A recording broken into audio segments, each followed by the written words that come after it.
Are you wanting to get into Jane Austen, trying to read it, but you need a little bit of help trying to understand it? You could join a private book club with Frances. You set the timeline, you set the agenda. Through video calls, emails, chat with Frances, learn more about the story. And she's going to help you understand Austen. And you know what? That would make the world a better place. Kia ora, welcome to the Amateur Austenite. I'm Frances Duncan, author, Austenite and life coach. My co-host is Emma Dunning. Reader. She identifies as a reader. Excellent. Today we're discussing chapter 27 of Sense and Sensibility. Emma's going to give us a summary. So, chapter 27 takes place in London. Marianne is cheered by the idea that Willoughby may be detained in the country by good hunting weather and anticipates a frost. After a week, Willoughby leaves his card at last. Sir John and Lady Middleton arrive in town and have an impromptu dance, to which Willoughby is invited but does not come, whereupon Marianne writes to him again. Eleanor writes to her mother, urging her to demand from Marianne an account of her real situation with Willoughby. Colonel Brandon continues to visit to look at Marianne and talk to Eleanor, indirectly confirming his love for Marianne to Eleanor. The chapter opens up at the breakfast table. Mrs. Jennings is saying Sir John won't be here for a while yet because there's still good weather for the sportsmen, that's the hunters. And Marianne, is so freaking excited by this. All her good spirits were restored. I had not thought of that. The open weather means it's mild enough that they can still hunt. And when the frost sets in, they'll have to stop hunting and come to London. Which is what Marianne is desperate for, and spends the entire chapter looking at the sky, looking at fires, all of this, deciding that it's going to frost soon. She's observing the direction of the wind, watching the variations of the sky and imagining alterations in the air. So she's become a weather forecaster in order to bring Willoughby to London. You can just imagine her constantly sitting at the window, commenting on the weather. It would have been infuriating. I can hardly keep my hands warm, even in my muff. It's very cold. Definitely going to be frosty. And we learn Lady Middleton's first name. Her first name is Mary. This is the first time it's been mentioned. I didn't see it. Where does it say that? Mary always has her own way. Mrs. Jennings talking about Lady Middleton getting Sir John to London. I did not see it. Good spotting. I'm not sure if it was you and me or me and Rachel that were talking about that we don't know Mrs. Henry Dashwood's first name. I don't know that we discover it, but this may be the only time we hear Lady Middleton's first name. We know Mrs. Palmer's first name, but that could be because she hasn't long been married. So she's often referred to as Charlotte as opposed to Mrs. Palmer because they're in the habit of calling her Charlotte. Yes, and also your mother is more likely to call you by your first name, and Mrs. Jennings talks about Charlotte a lot. But Mrs. Dashwood does not have a mother to call her by her first name, so we do not know. And her daughters call her Mama. Mama. Or Mother. So we have these old city friends of Mrs. Jennings turning up in her house. But it seems that they visit her rather than her visiting them, so it seems to be okay. Eleanor is more comfortably situated than she had expected, which does make her sound like a snob. If you're viewing things how we would view things, but inside her society, it kind of makes sense. But she likes Mrs. Jennings. Mrs. Jennings is always kind to them. She's bored though. The only person she really has conversations with, again, is Colonel Brandon. There are parties that are only for cards, just like Anne Elliot.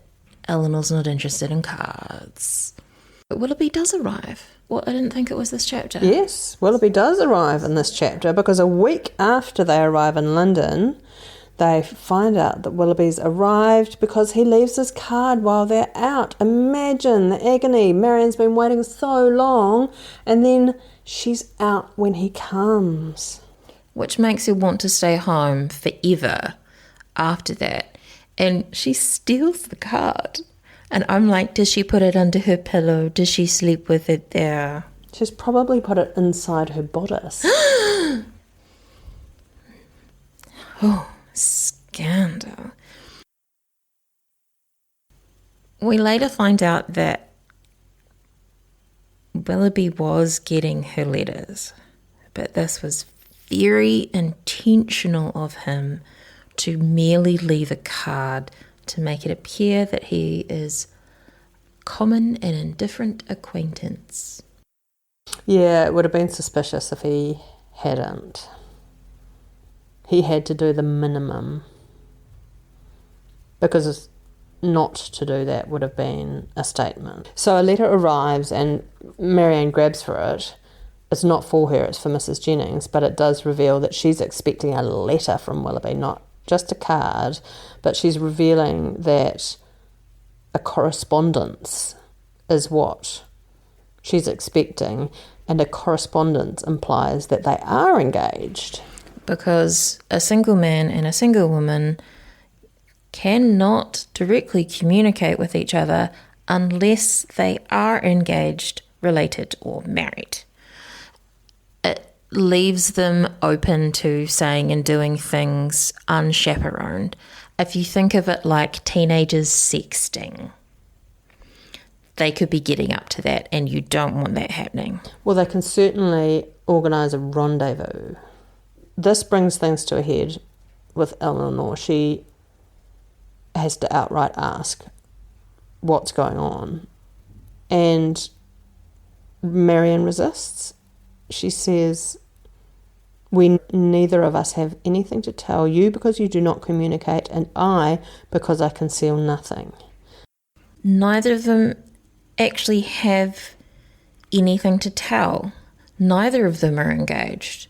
The only concealment Eleanor has from Marianne is Edward's engaged to somebody else, and there's no way she can tell her that. But Marianne is, we discover for the first time here, hurt by the idea that her sister is not sharing her feelings or thoughts with her.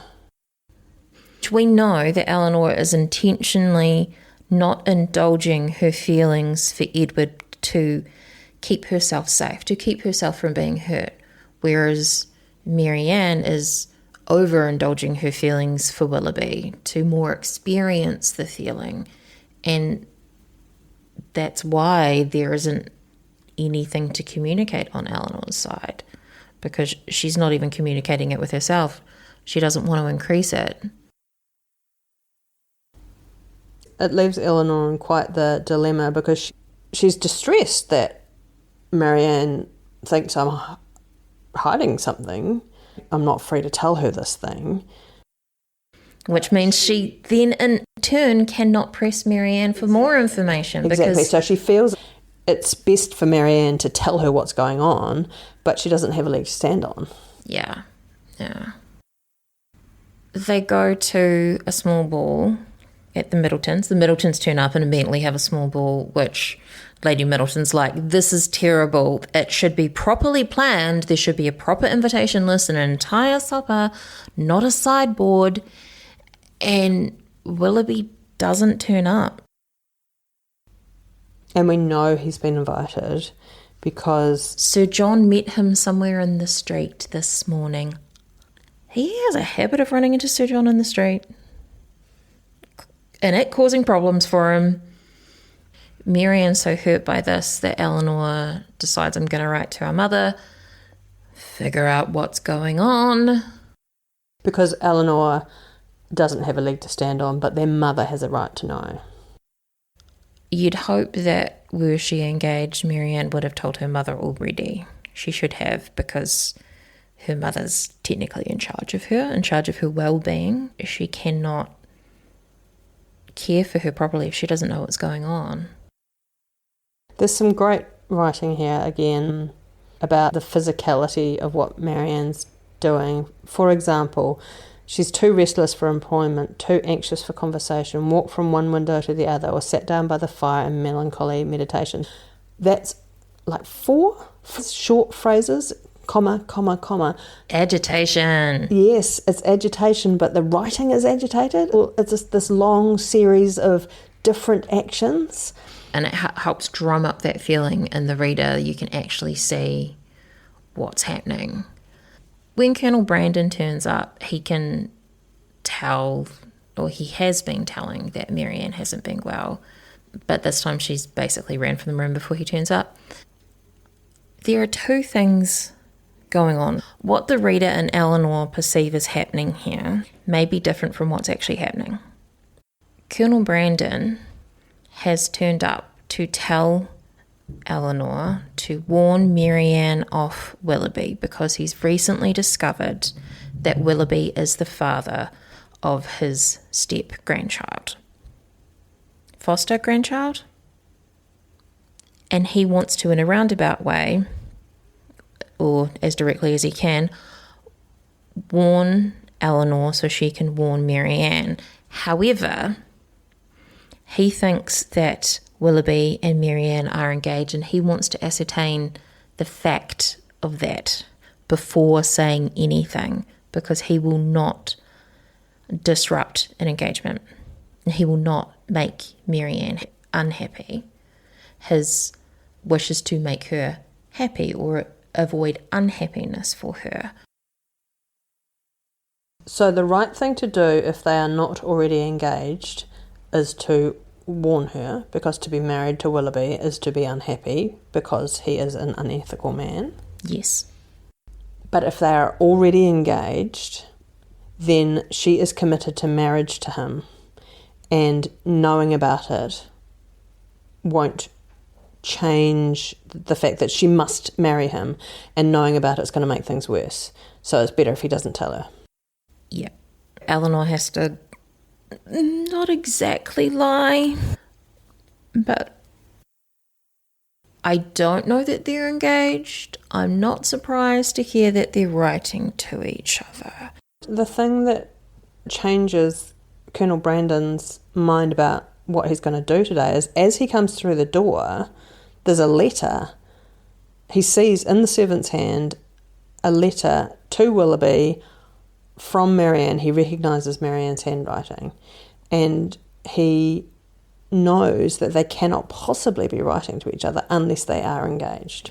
So he has to get confirmation of that from Eleanor. When is he to congratulate her on the acquisition of a brother? And then go, your sister's engagement is generally known.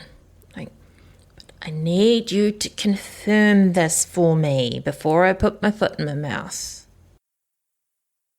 So do you think he could have told Mrs. Dashwood, or even John Dashwood, during an engagement about Willoughby's, we'll call it love child, to be generous to Willoughby? Because to be married to an immoral man is a terrible fate. Really, was that ethically the right thing to do, to allow her to marry him? I don't think they would have thanked him. Well, that's not the point in ethics.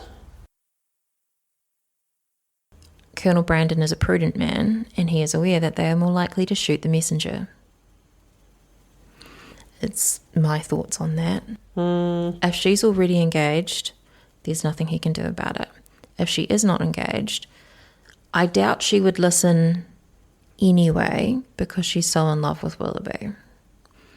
It takes some time after all the shit goes down for her to hear anything bad of him, despite the way that he treats her. Were they at Barton, perhaps Colonel Brandon could have said something quietly to Mrs. Dashwood if Willoughby and Marianne were not engaged. But here, Mrs. Jennings is not someone you could tell this to and expect her not to tell other people.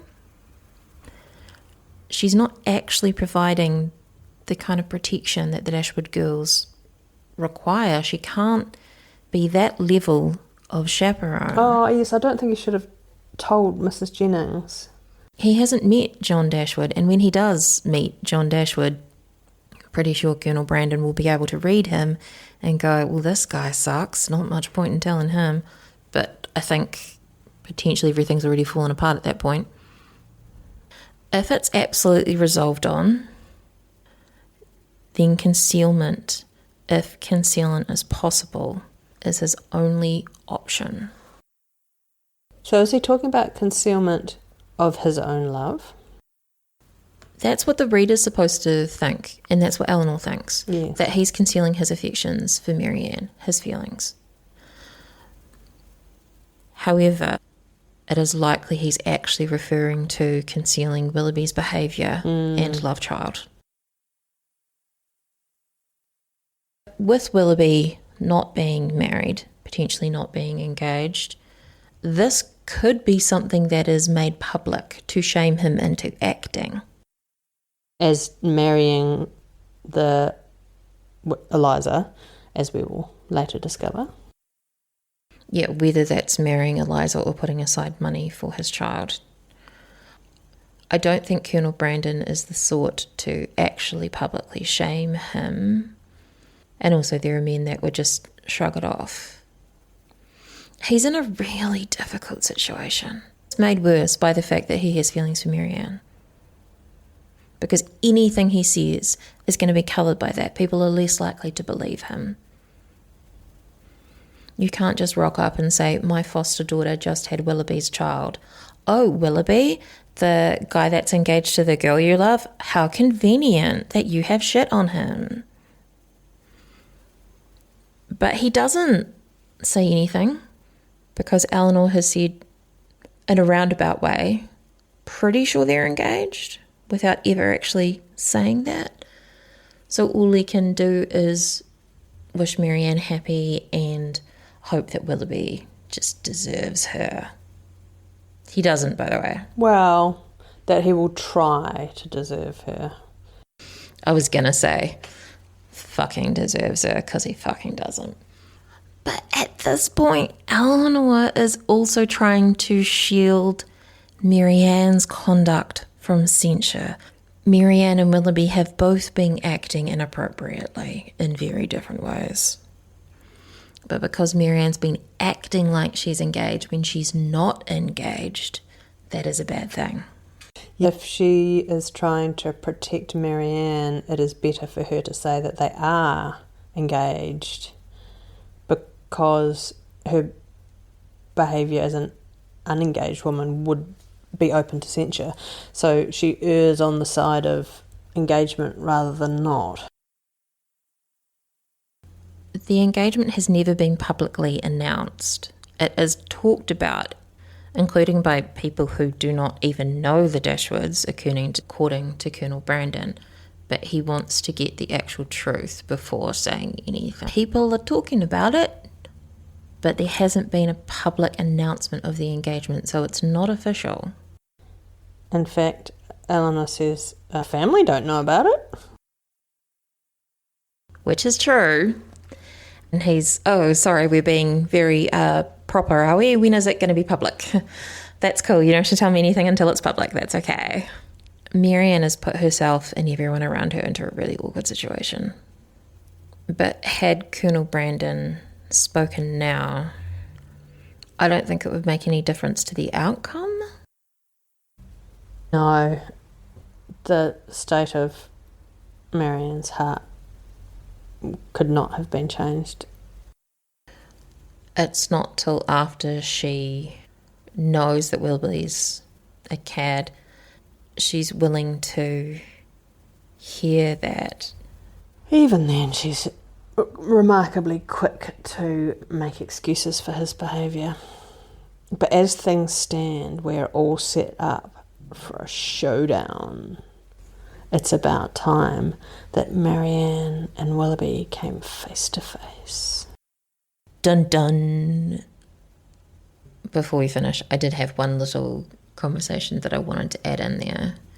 At the ball, Mr. Palmer is there. Well, are we going to call it a ball? Little dance. So, Impromptu. Only a cold collation.